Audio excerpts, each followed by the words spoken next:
और दोस्तों एक बार फिर से आप सभी का एसके स्मार्ट क्लास में बहुत बहुत स्वागत है। तो फ्रेंड्स आज के लेक्चर में हम पढ़ने वाले हैं चट्टान। क्या पढ़ेंगे सर? चट्टान, जिसमें हम ये समझेंगे कि आग्नेय चट्टान का निर्माण कैसे होता है, अवसादी चट्टान या फिर किसे कहते हैं, या फिर इनका निर्माण कैसे होता है, और रूपांतरित चट्टान किसे कहते हैं। ठीक है, इन सारे चट्टानों के बारे में दोस्तों बहुत ही अच्छे समझेंगे। यानी जो हमारा सिस्टमेटिक तरीका होगा वो डायग्रामेटिकल यानी चित्रों के माध्यम से हम आपको समझाएंगे। ठीक है, चलिए दोस्तों स्टार्ट करते हैं। तो बात करते हैं सर चट्टान की चट्टानों का निर्माण होता कैसे। ठीक है, अभी तक तो हम ये पता चलता है हमें कि आग्नेय चट्टान, अवसादी चट्टान या रूपांतरित चट्टान। सर आज के लेक्चर में मैं आपको इन सभी को पहचानने का तरीका बताऊंगा। देखिए, और सीधे वही चीज़ बताऊंगा जो सीधे आपके एग्जाम में आते हैं। जैसे जब चट्टान की बात होती है तो चट्टानों का निर्माण होता कैसे, पहले इसको समझ लेते हैं। देखिए, ये आपको जो चित्र दिख रहा है ना सर, ये एक ज्वालामुखी प्रक्रिया का चित्र है। यानी एक ज्वालामुखी आप देख रहा होगा ना कि ज्वालामुखी जो विस्फोट होता है ना, उसी का ये इमेज है। देखिए, हमें पता है कि जैसे हम पृथ्वी के धरातल में, यानी जैसे पृथ्वी के जितने नीचे जाएंगे वैसे वैसे इसका टेम्परेचर क्या होता है सर, इसका टेम्परेचर उतना ही हाई होता है। यानी आप ज़मीन के जितने नीचे जाएंगे उतना ही इसका टेम्परेचर क्या होता है, बढ़ता जाता है। यानी गर्मी उतनी ज़्यादा बढ़ती जाती है। अब देखिए, आप बताइए, जब यहाँ का टेम्परेचर सर हाई होगा तो मुझे ये बताइए, यहाँ नीचे जो ठोस पदार्थ पाए जाएंगे, वो क्या होंगे, वो द्रव में बदलेंगे। क्या बदलेंगे सर? द्रव में बदलेंगे, यानी लिक्विड, है ना। तो द्रव में बदलेंगे। अब वही जो द्रव होता है ना सर, उसी द्रव, यानी अगर वो द्रव पृथ्वी के अंदर ही, यानी पृथ्वी के धरातल मतलब पृथ्वी के अंदर ही है, तो उसको मैग्मा नाम देते हैं। क्या नाम देते हैं? मैग्मा। यानी वह द्रव जो क्या होता है, जो गर्मी टेम्परेचर के कारण क्या करता है, जो ठोस पदार्थ टेम्परेचर के कारण द्रव में बदल जाता है धरातल के अंदर, उसको हम मैग्मा नाम देते हैं। और होता क्या है सर कि यही मैग्मा क्या होता है, यही मैग्मा पृथ्वी के धरातल को यानी तोड़ते हुए ऊपर की तरफ आता है। किधर आता है? ऊपर की तरफ। और ऊपर की तरफ जब आता है तो क्या करता है ये सर, ऊपर की तरफ आएगा तो ये क्या करता है, इसको तोड़ते हुए यहाँ पे इसका विस्फोट होता है। और जब ये बाहर निकलता है तो इसको नाम दिया गया, जिसको कहा गया लावा। क्या नाम दिया गया? लावा। यानी वो द्रव जब पृथ्वी के अंदर था तो उसको नाम दिया गया मैग्मा, और वही द्रव जब पृथ्वी के धरातल को तोड़ते हुए क्या करता है, पृथ्वी की सतह को तोड़ते हुए ऊपर आता है तो उसका नाम बदल दिया जाता है। यानी वो क्या हो जाता है? लावा। क्या बोला गया उसको? लावा। ठीक है, अब सर होता क्या है कि यही लावा धीरे धीरे क्या होगा, ठंडा होगा। बोलिए, ठंडा होगा कि नहीं होगा? ये लावा धीरे धीरे ठंडा होगा, और जब ये लावा धीरे धीरे ठंडा होगा तो क्या होगा, धीरे धीरे ये जम जाएगा। ठीक है, और वही दोस्तों चट्टान का निर्माण करेगा। क्या बनेगा? ठंडा होने पर चट्टानों का निर्माण होगा।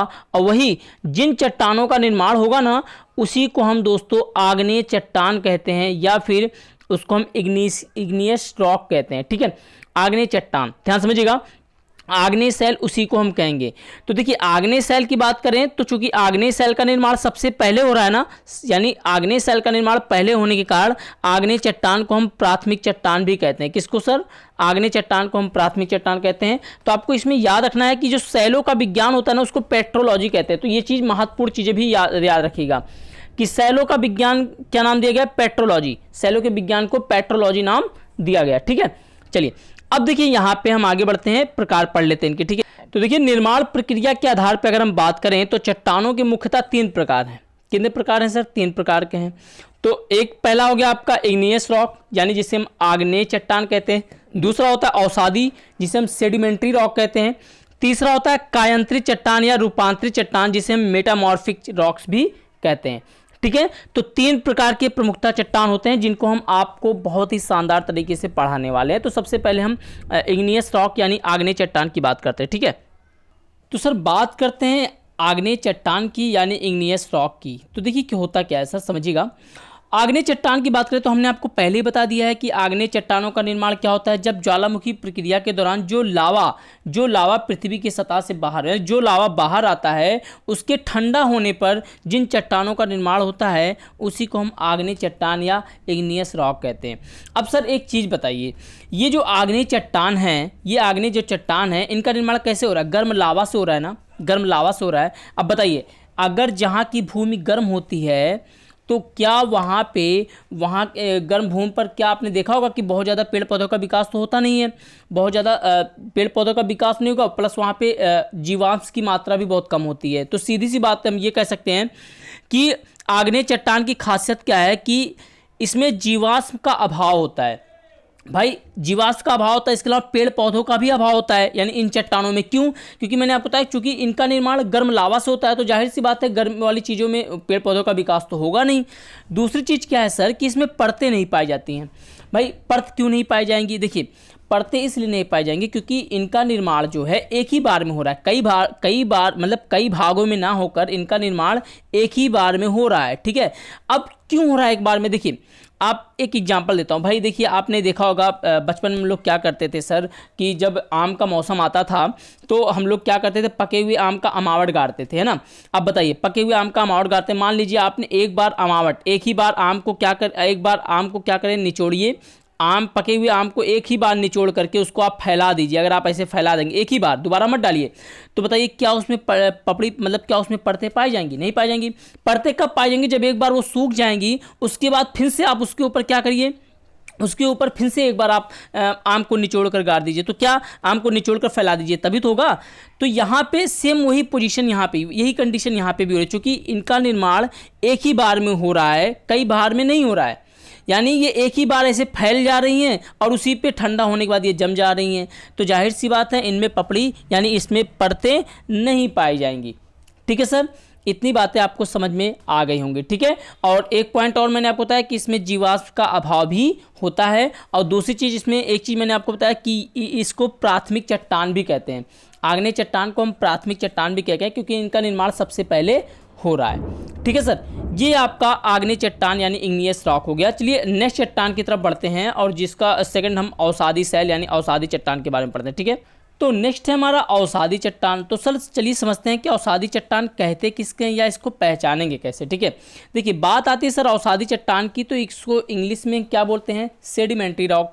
अब समझिएगा अवसादी में अगर हम बड़ी ई की मात्रा हटा दें तो बचेगा अवसाद। क्या बचेगा? अवसाद, और जिसका मतलब होता है अवशिष्ट भाग या बचा हुआ चट्टानों का भाग।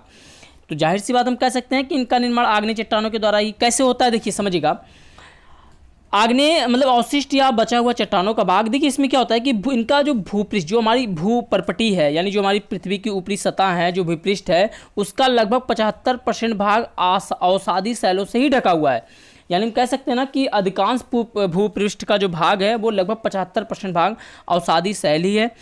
इनमें दोस्तों परतें पाई जाती हैं। और तीसरी चीज़, इसमें जीवाश्म की मात्रा भी पाई जाती है।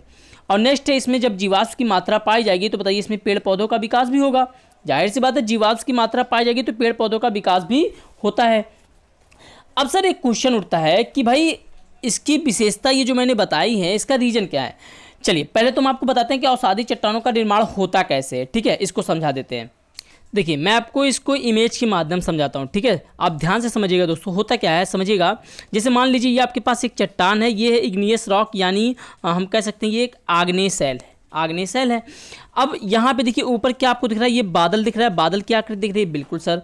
अब मान लीजिए ऊपर बादल है, होता क्या है सर कि जब बारिश होती है, मान लीजिए बारिश हो रही है, और जब बारिश होगी, ठीक है, बारिश होगी तो क्या होगा, बारिश होगी तो ये चट्टान भीगेगा यानी इसमें नमी पाई जाएगी, है ना। ये भीगेगा तो इसमें क्या पाई जाएगी, नमी पाई जाएगी। अब देखिए जब नमी पाई जाएगी तो मान लीजिए अब ये बादल मान लीजिए हट गया, बादल क्या हो गया, हट गया, और धूप निकल आया यानी सूरज निकल आया। ठीक है, अब सूरज निकल आया तो सर होगा क्या, जब सूरज निकल आया तो सूरज का प्रकाश क्या होगा, इस पर पड़ेगा, इस चट्टान पे पड़ेगा, इस चट्टान पे पड़ेगा। और जब चट्टान पे पड़ेगा तो ये जो आपकी चट्टान है, जो नमी है यानी जिसमें नमी है, जो भीग गया था, अब वो क्या होगा, उस नमी का वाष्पीकरण होगा। क्या होगा सर, उस नमी का वाष्पीकरण होगा, यानी अब ये भाप बनकर उड़ेगा, है ना। जब नमी का वाष्पीकरण होगा सर तो ये क्या होगा, ये भाप बनकर ऐसे उड़ेगा, भाप बनकर उड़ेगा। जाहिर सी बात है कि गर्मी की वजह से इस नमी का वाष्पीकरण हो रहा है।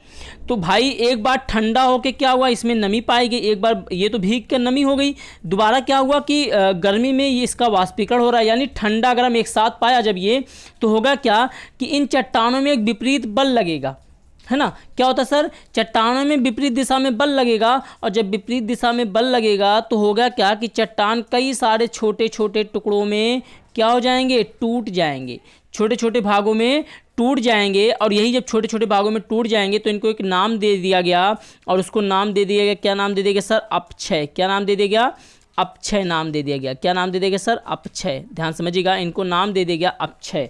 और अपक्षय को इंग्लिश में कहते हैं वेदरिंग। क्या कहते हैं, वेदरिंग, क्या कहते हैं सर, वेदरिंग।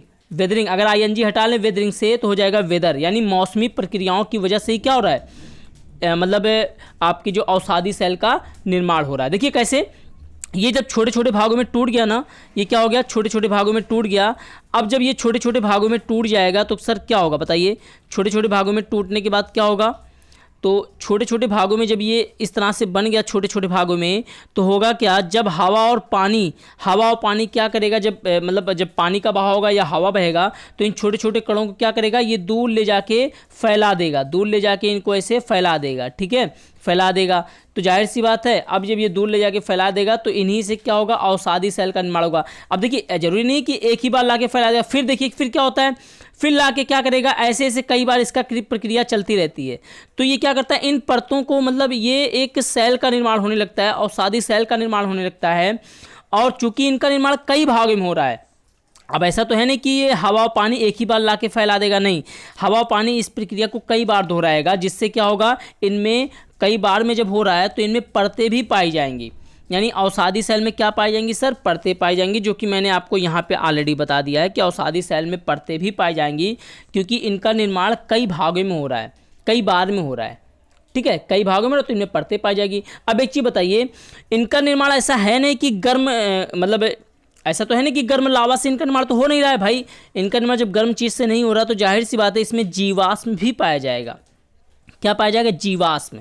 और जब जीवाश्म पाया जाएगा तो हमें पता है कि जहाँ जीवाश्म पाए जाएंगे वहाँ पे पेड़ पौधों का विकास भी होगा। तो यानी अवसादी सेलों में पेड़ पौधों का विकास भी होगा, पेड़ पौधों का विकास भी होगा। दूसरी चीज़, एक चीज़ और है सर, इसमें पेड़ पौधों के विकास के अलावा इसमें ईंधन की प्राप्ति भी होगी, इन्हीं सेलों में मतलब यहाँ से ईंधन की प्राप्ति भी होगी, ठीक है। तो ये अवसादी सेलों की जो निर्माण प्रक्रिया है वो मैंने आपको बताया, ठीक है सर। तो ये इसमें खासियत क्या हो गई कि ये लगभग भूपृष्ठ का 75% भाग अवसादी सेल से ढका हुआ है, इसमें परतें पाई जाएंगी, इसमें जीवाश्म की मात्राएं पाई जाएंगी, इसमें पेड़ पौधों का विकास भी होगा, जो मैंने आपको समझाया। इसी तरीके से दोस्तों अवसादी सेल का निर्माण होता है, और ये आपकी एग्जाम में बिल्कुल आना ही आना है। देखिए, तो जो तरीका है मैंने आपको बताया, अभी मैं आपको बताऊंगा कि अवसादी सेल को कैसे हम पहचानें, ठीक है। चलिए नेक्स्ट है थर्ड हमारा रूपांतरित या कायांतरित चट्टान, ठीक है। तो थर्ड यानी हमारा जो तीसरा चट्टान दोस्तों, जो तीसरा प्रकार का चट्टान वो रूपांतरित या कायांतरित चट्टान। क्या पढ़ेंगे सर, रूपांतरित या कायांतरित चट्टान। ध्यान समझिएगा दोस्तों, बहुत ही आसान है, ठीक है। देखिए रूपांतरित है ना, तो अगर रूपांतरित का हम संधि विच्छेद करेंगे तो यहाँ पे आप देखिए रूप, यहाँ पे रूप वर्ड आपको दिख रहा है, आंतरित यानी आंतरित का मतलब होता है परिवर्तन, यानी रूपांतरित का मतलब हो गया रूप में परिवर्तन। क्या हो गया, रूप में परिवर्तन, रूप रंग में परिवर्तन। कायांतरित है ना, तो काया का मतलब होता है बनावट। आप कहते नहीं कि आपकी काया बड़ी ही सुंदर है, यानी काया का मतलब बनावट, आंतरिक मतलब परिवर्तन, यानी बनावट में परिवर्तन। तो हम कह सकते हैं ना कि रूपांतरित या कायांतरित चट्टान का मतलब हो गया रूप रंग या बनावट में परिवर्तन के द्वारा जिन चट्टानों का निर्माण होता है उसी को हम रूपांतरित या कायांतरित चट्टान कहते हैं। तो यहाँ पे निकल के क्या है सर कि चूंकि रूपांतरित या कायांतरित चट्टानों का निर्माण आग्नेय और अवसादी दोनों सेलों के द्वारा हो सकता है, तो हम कह सकते हैं कि आग्नेय या अवसादी चट्टानों के रूप रंग या बनावट में परिवर्तन करने के परिणाम स्वरूप जिन चट्टानों का निर्माण होता है उसे हम कायांतरित या रूपांतरित चट्टान कहते हैं। अब सर एक क्वेश्चन उठता है कि भाई परिवर्तन के द्वारा होता है, तो परिवर्तन होता कैसे है, परिवर्तन कैसे होगा। देखिए किसी भी ठोस पदार्थ को आप ताप एवं दाब के द्वारा उसके रूप रंग आकार में परिवर्तन कर सकते हैं। भाई कैसे, लोहा है ना, लोहा आपको दे दिया जाए, अब आपसे कहा जाए भाई इसके रूप रंग या बनावट में परिवर्तन, मान लीजिए लंबा इसको गोल कर दीजिए या फिर इसके रूप रंग में परिवर्तन कर दीजिए, बिल्कुल किया जा सकता है। कैसे, ताप एवं दाब के द्वारा, यानी या तो हम उसको कैसे करें, उसको ताप का मतलब उसको गर्म करेंगे, पहले गर्म करेंगे, और जब गर्म करेंगे तो फिर उसको हम क्या करेंगे, उसको दबाएंगे। गर्म करने के बाद क्या होता है, उसको जब हम दबाएंगे तो दोस्तों उसके रूप रंग मतलब उसके आकार में परिवर्तन होगा कि नहीं होगा, बिल्कुल हो जाएगा ना। तो उसी तरह आग्नेय और अवसादी सेलों को क्या किया जाता है, ताप एवं दाब के द्वारा परिवर्तन किया जाता है, और उसके बाद जिन चट्टानों का निर्माण होता है उसी को हम रूपांतरित या कायांतरित चट्टान कहते हैं, ठीक है। चलिए इसकी खासियत क्या होती है सर, इसमें परतें नहीं पाई जाती हैं। भाई परतें क्यों नहीं पाई जाती, मैं आपको बताता हूँ क्यों नहीं पाई। देखिए मान लीजिए ये एक चट्टान है, मान लीजिए देखिए परतें क्यों नहीं पाई, मान लीजिए एक चट्टान है, एक रॉक है, मान लीजिए ये दूसरा रॉक है, ये दूसरा चट्टान है। अब बताइए हम क्या करते हैं, होता क्या है कि जब हम ताप एवं दाब के द्वारा परिवर्तन करते हैं तो देखिए दो चट्टानें हैं, जब आपस में क्या होंगी, इनको आपस में दबाया जाएगा तो इनके बीच में जो जो जगह होती है, जो परत होती है वो क्या होती है, मतलब काफ़ी दबाव के कारण इनमें परतें क्या हो जाती हैं, नहीं पाई जाती। यानी जब दो चट्टानें एक दूसरे के ऊपर दबाव डालेंगी तो इनके बीच में परतें नहीं पाई जाएंगी, जिससे क्या होती हैं, ये कठोर हो जाती हैं। क्या हो जाती हैं, कठोर हो जाती हैं। तो जाहिर सी बात है कि रूपांतरित या कांतित चट्टान में परतें नहीं पाई जाएंगी और ये अत्यधिक कठोर भी होती हैं, प्लस इनका निर्माण दोनों चट्टानों के द्वारा हो सकता है। ठीक है सर, तो यही महत्वपूर्ण चीज़ें थी जो मैंने आपको बताया, रूपांतरित एवं कांतिज, मतलब जो भी चट्टानें थी मैंने बहुत ही आसान तरीके से अपने तरफ से मैंने प्रयास करके आपको बताया। चलिए अब मैं आपको बताता हूँ कि कौन से रूपांतरित चट्टान है, कौन से अवसादी सेल हैं जो एग्जाम में आते हैं। यानी अब मैं आपको कुछ चीज़ें बताऊं जो अब सीधा आपके एग्जाम में पूछे जाते हैं। ठीक है, तो आप देख सकते हैं यहाँ पे अवसादी सेल भी, रूपांतरित सेल। दोस्तों ये अगर आप तैयार कर लेंगे तो एग्जाम में तो 100% आना ही है, मतलब यहाँ से आप क्वेश्चन को मिस नहीं कर सकते, सीधे आप आंसर करके आओगे। देखिए अवसादी सेल है तो अवसादी सेल से कौन सा सेल बना है, रूपांतरित सेल बना है। ठीक है, ठीक है, देखिए कैसे, देखिए सबसे पहले यहाँ देखिए अवसादी सेल में आपका चूना पत्थर आता है और चूना पत्थर के द्वारा क्या बनता है, संगमरमर बनता है। क्या बनता है सर, संगमरमर। अवसादी सेल में आपका ग्रेफाइट आता है, ग्रेफाइट, और इससे क्या बनता है सर, हीरा बनता है। क्या बनता है, हीरा। आपने देखा होगा ग्रेफाइट का यूज कहाँ होता है, जो सोलर सेल होता है, जो सोलर प्लेट होता है, जिसके द्वारा क्या होता है, बैटरी चार्ज की जाती है दोस्तों, वही आपका ग्रेफाइट होता है। तो देखिए उसमें ग्रेफाइट यूज होता है और ये क्या करता है, ये सूर्य के प्रकाश को अवशोषित करता है। ठीक है, नेक्स्ट है बालू का पत्थर, और बालू के पत्थर से क्या बनता है, क्वार्टजाइट बनता है। क्या बनता है, क्वार्टजाइट। फिर ग्रीन स्टोन है, ग्रीन स्टोन से क्या बनता है, एंथ्रासाइट। दोस्तों एंथ्रासाइट जो है कोयले का एक सबसे अच्छी किस्म का कोयला माना जाता है, एंथ्रासाइट। एक सिल है, सिल से बनता है सीट, और ग्रेनाइट भी आपका अवसादी सेल है जिससे बनता है आपका नीस। और नीस आपने देखा होगा, नीस चट्टान। नीस चट्टान दोस्तों ऐसा होता है जिसके द्वारा लाल मिट्टी का निर्माण भी होता है। ठीक है, रेड मृदा का निर्माण होता है उससे। तो देखिए ये आपको याद रखना है। अब पहचानेंगे कैसे कौन सा अवसादी सेल है, कौन सा रूपांतरित सेल है। देखिए सीधे एक चीज़ समझिए, हमने आपको क्या बताया था कि अवसादी सेल ऐसा सेल होता है जिसका लगभग भूपृष्ठ का 75% भाग अवसादी सेल से ढका हुआ है। तो सर हम कह सकते हैं कि अधिकतर जो पत्थर टाइप होंगे, जो पत्थर टाइप होंगे वो अवसादी सेल होंगे, यानी जो पत्थर टाइप। और ऐसा नाम जिसको सुनने से आपको ऐसा नहीं लगेगा कि भाई ये तो पत्थर है, क्या है, जिसमें आपको कन्फ्यूजन होगा, तो सीधे सी बात वो रूपांतरित सेल होगा। जैसे देखिए अगर संगमरमर आ गया तो क्या आपको संगमरमर में लगेगा कि भाई ये पत्थर है, नहीं, ये तो इसके द्वारा बनाया गया है ना, तो ये जाहिर सी बात है ये रूपांतरित सेल है। हीरा, क्या हीरा पत्थर आप समझेंगे, आपके दिमाग में पत्थर आएगा, नहीं, तो ये भी रूपांतरित सेल है। क्वार्टजाइट, आपने पत्थर तो सुना होगा लेकिन ये अजीब ढंग का है, तो जाहिर सी बात है ये भी आपका रूपांतरित सेल है। एंथ्रासाइट, ये भी आपका रूपांतरित सेल है। सीट, नीस, तो इन सब नाम सुनने से, इन सब का नाम सुनने से आपके दिमाग में पत्थर वर्ड तो आएगा ही नहीं, इसलिए आपको पहचानना है कि ये रूपांतरित सेल है। अब देखिए जब अवसादी सेल आएगा तो अवसादी सेल का नाम तो देखते ही आप समझ जाएंगे कि भाई ये एक प्रकार का पत्थर है, और जब पत्थर है तो तुरंत आपको समझ जाना है अवसादी सेल। जैसे चूना पत्थर, पत्थर वर्ड यूज हुआ है इसलिए अवसादी हो गया। ग्रेफाइट सबको पता है ये अवसादी हो गया। बालू का पत्थर, तो पत्थर वर्ड यूज हुआ है, अवसादी हो गया।